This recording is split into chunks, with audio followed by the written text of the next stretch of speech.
warkii hore dabashana qiimaha badan waxaa idinku sheegay in ay jiraan isku day ciidamada waddanka Israa'iil iyo kuwa Maraykanku ay isku diyaarinayaan in ay ku tijaabiyaan in howlgal jaan fudud oo ciidan special forces ah ay ku galaan xarumaha dhinaca nukliyeerka ee waddanka Iran isla markaana ay isku dayaan inay soo qaataan nukliyeerkii la bacramiyey ee waddankaasi Iran u haystay oo la amsay ilaa iyo 450 kilogram inuu ahaa kaasoo la amsayay inuu isku bedeli karo hanaan dhinaca nukliyeerka. arrintaasi marka horeysa horta xaggee ayay ka timid faahfaahinteeda ayaan idin sii doonaa isla markaana waxaa ku maqli doontaan faahfaahin dheeraada oo suurtagal ma yahay dagaal dhinaca dhulka inuu isku bedelo kadibna ay dowladda Maraykanka iyo Israa'iil oo wada socdaa howlgal inta ay qaadaan ay dhulka ku galaan oo ay arrintaasi sameeyaan taas waad maqli doontaan waxaad kaloo dabashana maqli doontaan qaraxyada waaweyn ee ka dhacaya magaalooyinka kala duwan ee bariga dhexe oo dhan laga soo bilaabo Tehran magaalada caasimadda waddanka Iran Kuwait oo caasimad u ah isla city Kuwait City isla waddanka Kuwait magaalooyinka waaweyn ee waddanka isku tagay Imaaraadka Carabta Riyadh oo boqortooyada Sacuudi Arabia magaalooyinka ugu dhismaha wanaagsan ee wadamada caalamka ah intaas iyo Hamburg magaalooyinka Tel Aviv ee Israa'iil iyo kuwa bartamaha intaba waxa ka dhacaya blooms yani waxa gabi ahaanba qiiq madow ayaa hawada isugu shareeyay uro waxaana loo arkaa in ay gabi ahaanba ay tahay tani mid muujinaysa gobolka bariga dhexe dagaalka ka dhacaya in uu yahay dagaal laba awoodood ee ku dagaalamaya xaqiiqdu waa taas laba awoodood ayaa dagaalka ku dagaalamaya labada awoodood ee dagaalka ku dagaalamayaana waxay muujinayaan qolo walba in ay dagaalku la dagaal ilaa dirta dhulka ma noqon waa dagaal dhinaca cirka ah qolo walba cirka wax ka soo ridaysa ama cirka wax soo marinaysa si kale markaad kugu dhigo si alaajigeedu waxay muujinaysaa mar walba in Iran ay awoodii lalahaa waa laga naaqusinaya waa laga naafeenaya waa laga yareynaya inay kasii darta mooyaane inaan wax haba yaratay calaamad ah oo ilaa deerta muujinaya aysan jirin in ay yaraysay duqaymihii iyo weer celiskii maalin iyo habeen bay wadi taa waxaa sii dheer taageerada dhinaca markaasi warwareynta iyo sirdoonka ah oo la sheegay inay si fiican uga heliso dalka ruushka taasoo lasii xaqiijinaya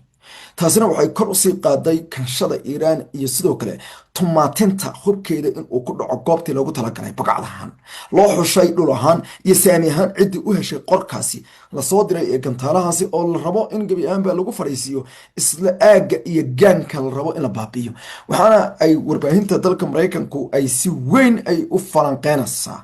qaabka processeska gantaalaha iyo weliba diyaaradaha droneska Iran ay noqdeen iyo cidda ka caawisay nidaamka GPS-ka taasoo ah nidaamka hagaha ama jiheeyaha iyo sidoo kale nidaamyaha dhinaca qalabka iyo xataa qaar qalab ka mid ah oo la leeyahay waxa ay kasii weecanayaan ama ka fogaanayaan taas Iran waxa ay caawisay dowladda Ruushka dagaalkii Ukraine waxayna ku caawisay gantaalo ballistic missiles iyo sidoo kale droneska ee shahiid si weyn ayayna dowladda dalkaasi ugu naafaysay afaafka dagaalka ee xukuumadda Ukraine waana tabaabisay inta badan qalabkii dalalka reer galbeedka si alaajigeedna malaha waxa weeye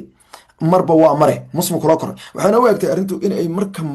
markan ay u muuqato in ay saan ku gud ay tahay oo xukuumadda madaxweynaha dalka Russia Vladimir Putin ay wuxuun abaala marakan ay celinayso taasoo soo taraysa waliba sida wararka ay sheegayaan waxaa taa ka sii daran in la leeyahay dowladda Shiinaha waxay bilowday in imkaaniyaadka qaar ka mid ah agabka ah ee u bilowdo haddaba dagaal dhinaca dhulka ah oo ciidamada horta la sheegayo maxay horta wargeyska Access waa wargeys uu qoro nin Israa'iili Yahuudi ah Israa'iili Maraykan ah oo wariye oo la yiraahdo Rafid la yiraahdo Black Rafid wuxuu sheegay inuu ogaaday xog sheegaysa in ciidamada Israa'iil iyo kuwa Maraykanka gaar ahaan saraakiishooda qalabka sida ay ka wada hadleen in la isku dayo in la qabsado la raadiyo oo xoog lagu soo qabsado agabkii iyo imkaaniyaadkii la bacramiyey ee nukliyeerka stockpile-ka yaala kaydka nukliyeerka Iran oo la amsayay ilaa iyo 450 kilogram in ay tahay oo dhigata 990 pound oo sawirka loo dhigay 450 kilogram wey 450 kun ma 450 kilogram oo macnaheedu ay tahay inay taasi tahay boqolkiiba 60 in loo baahan yahay 3 gumuc oo nukliyeer mid sameyn karto waxaana sheegeen ama ilaa 3 ilaa 10 bay yiraahdaan dadka qaarkood si kastaba ha noqotee waa arrin lagu kala duwan yahay intee gumuc oo nukliyeera ayay noqon kartaa arrintaasi oo shaaca dhali karta marka la rido dabcan haddaba wargeyska wuxuu sheegay in ahanba uu ka soo xigtay 4 ilo oo kala duwan oo qadiyadan la socda wuxuu faahfaahiyay sida ay arrintani u noqon karto isla markaana waxay sheegeen in ay arrintan hadeerta ay maraso wada hadalku wuxuu ugu yeeray markaasi mid ka mid ah stageyadii ugu muhiimsanaa oo laga wada hadlaya qadiyadan ayna tahay in go-aan noocaas oo kale la qaato, sidaa daraaddeedna tallaabooyin noocan oo kale ay noqon karaan kuwo suurtagala ayuu wargeysku sheegay, yacni in laga wada hadlay. haddaba suurtagal ma tahay dagaal dhinaca dhulka inuu dhaco? qaabkee ayayse suurtagal ku noqon karta? horta marka horeysa dagaal ciidamada maraykanka iyo kuwa israa'iil inay gudaha u galaan iiraan oo ay dagaal dhinaca dhulka ah ay qaadaan waxay ku xidhan tahay shuruudo aad iyo aad u badan. waxaana ka mid ah in marka horeysa ciidamada maraykanka iyo kuwa markaasi israa'iil ay ka gudbaan libnaan. waa marka dhulka laga hadlayo ciidamo aad u badan libnaan ay keenaan, kadibna ay soo dhex maraan suuriya, dabadeedna ciraaq usii gudbaan, dabadeedna ciraaq kasii gudbaan, kadeedna iiraan halkaa ka weerara. marka horeysa waa arrin aad iyo aad u badan, kuna darda ciidamo kale oo iyagana badda iyo dhulka meelaha la gey karo. wadamadaas ma ogola horta in la dhex maro, in ciidamo wadankooda ay ka duulaanna ma ogola. hadday ogolaa waayeen oo diidaana, hadday diidaanna macnaheedu ayaga keliya in la maqlo oo maraykanku u joojiyo kuma khasbana. maraykanku hadeerta waa ku hawadooda iyo salgiyadiisa oo ku isticmaalaya iiraanka duqeynaya iyagoon xilliga weydiin ama aan fasixin, ama dadweynaha u sheegaya wixii qarsoonta waa gaare, dadweynaha u sheegaya oo le maanaan fasixin waana la jujuubo. marka maxaa ka dhalanaya marka haddii la jujuubo dhinaca dhulka waxaa ka dhalanaya lubnaan ciidan baa u jooga iiraan, oo suuriya dad baa u jooga iiraan, oo ciraaq waa loo buuxa, halkaas looga buuxa. dagaalku halkaas horta ka dhacaya, wadamadaas oo dhan baa ku lug yeelanaya, dhibaataduna way sii badanaysa. marka taa iska dhig halka, suurtagal maaha, mana fududa, mana sahlana. waa qodob oo ciidanka taas ayaa anfinaysa. ta labaadina waa maxay? waa sidan haddeerta wargeysku hadalka ama siiqada qoraalka luqadda u qoranta oo odhanaysa ciidan sida dalaayadaha kubooda ayaa meesha ku daadanay. taas wey waxa horta laga hadlaya ugu badani. taas markaa suurtagal mata, aad iyo aad iyo aad iyo aad bay u adagta. way qaadan karaan go-aan Trump iyo Netanyahu inay ciidankaas biimeeyaan oo halkaasi ay ku daadiyaan ciidankaas. ka eg fiiri, ciidankan lagu daadiyo halkaasi waxay u baahan yihiin 3 arrimood oo muhiim ah bay u baahan yihiin. waata koobaad, diyaaradahan sida diyaaradan Black Hawk iyo diyaaradahan